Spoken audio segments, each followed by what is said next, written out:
গরম প্রচণ্ড বাড়ছে, দিন দিন বাইরের টেম্পারেচার উপরের দিকে। গরম বাড়ার সাথে সাথে হাজার একটা শরীরের সমস্যা, কিন্তু সব থেকে বেশি চিন্তা ছোট বাচ্চাদের নিয়ে। কী খাওয়াবো, কীভাবে রাখলে তারা ভালো থাকবে। বিশেষ করে যারা স্কুলে যাচ্ছে, কী টিফিন দেবো, মায়েদের চিন্তা, কী ধরনের খাবার দিলে তারা সুস্থ থাকবে।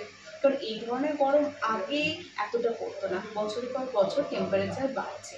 আজকে সেই নিয়েই কথা বলবো, আমি ডায়েটিশিয়ান অনুশ্রী। কিছু ছোট ছোট পয়েন্টস আপনাদের সাথে শেয়ার করবো, যেগুলো বাচ্চাদের ডায়েটের ক্ষেত্রে মাথায় রাখতে হবে।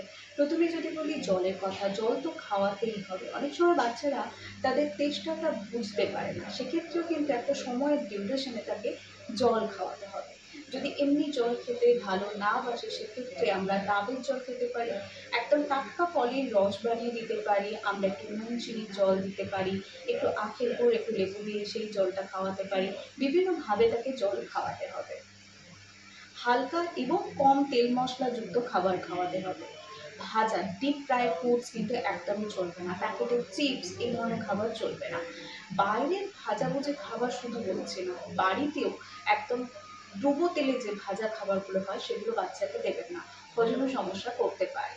একটু হালকা কম তেল মশলাযুক্ত খাবার দিন। দইয়ের কথা অবশ্যই বলবো, কারণ এটা একটা গুড প্রোবায়োটিক। দই দিয়ে ভাত দিতে পারেন, দইয়ের ঘোল বা রায়তা বা কোনো ফল দিয়ে দই দিয়ে স্মুদি বানিয়ে দিতে পারেন। দইটাকে ডায়েটের মধ্যে ইনক্লুড করতে হবে কিন্তু বাচ্চাদের, যেটা তার হজম, এই সময় গরমে হজমের সমস্যাটা খুব বেশি দেখা যায়, তো হজম রিলেটেড প্রবলেমকে কিন্তু দূরে রাখবে।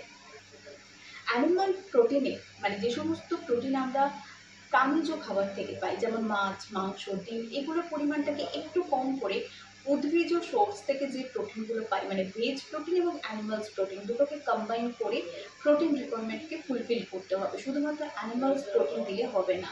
আমরা যেমন ধরুন রোজ ডিম দেবো না এই সময় বাচ্চাকে প্রচণ্ড গরমে, আমি সেই জায়গায় পনির দিতে পারি, বা ডাল জাতীয় ডালের চিল্লা বানিয়ে দিতে পারি, ডালের স্যুপ বানিয়ে দিতে পারি, বা চানা বা মটর কড়াই সিদ্ধ করে দিতে পারি, দুধ দিতে পারি, ঠান্ডা দুধ, এই ধরনের খাবারগুলো রাখতে পারি, যেগুলো ভেজ থেকেও আসছে বা নন ভেজ থেকে, দুটোকে কম্বাইন করে আমরা ডায়েটে ইনক্লুড করবো। আর সব থেকে ইম্পর্টেন্ট, কোন খাবারগুলো একদমই এই গরমে দেবো না।